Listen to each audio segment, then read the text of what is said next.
que je vais laisser tout de suite la parole au docteur Huizinga pour sa présentation des différentes reconstructions mammaires. Donc vous aurez la possibilité de lui poser des questions à la fin de son intervention.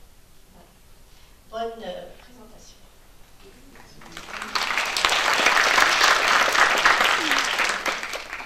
Bonjour à tout le monde. Donc, merci de m'inviter également pour faire cette présentation des différentes méthodes de reconstruction.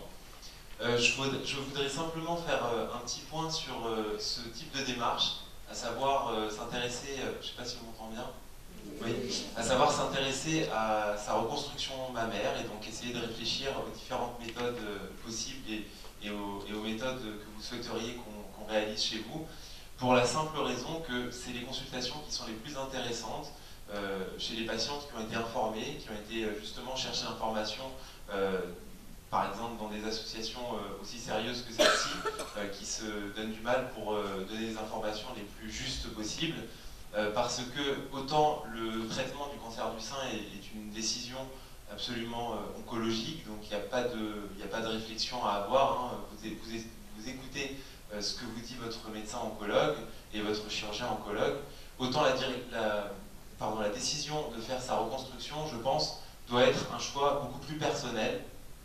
Et c'est à ce moment-là où il faut vraiment se renseigner sur tout ce qui peut exister, parce qu'il existe énormément de techniques, et je dirais même qu'il existe énormément de bonnes techniques, ce qui est plutôt une bonne chose. On a beaucoup de façons de faire différentes, et en revanche, il n'y en a que quelques-unes qui satisferont chaque femme, et donc je pense que si elle n'a pas eu le choix pour son cancer, elle peut au moins le retrouver pour sa reconstruction. Donc ça, c'était le premier point. Le second point, et on va le voir en chiffres dans un instant, c'est qu'effectivement, il y a beaucoup de femmes qui choisissent de ne pas se faire reconstruire, et ce, probablement parce qu'elles ont été mal informées, puisque, pour en avoir vu quelques-unes en consultation, quand on discute et quand on explique les choses, et quand elles sont comprises, elles sont souvent beaucoup mieux acceptées, et j'ai encore jamais rencontré de patientes qui me disent qu'elles regrettent de l'avoir fait.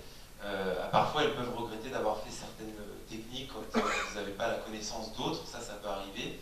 Il est toujours temps, bien sûr, de switcher, mais en tout cas, elles ne regrettent jamais d'avoir fait une reconstruction, puisque, à mon sens et à celui de toute l'équipe de l'hôpital Robert Georges Pompidou où je travaille, une amputation du sein, c'est vraiment une amputation d'une partie du corps, et c'est tout simplement restituer l'intégrité du corps que de la reconstruire.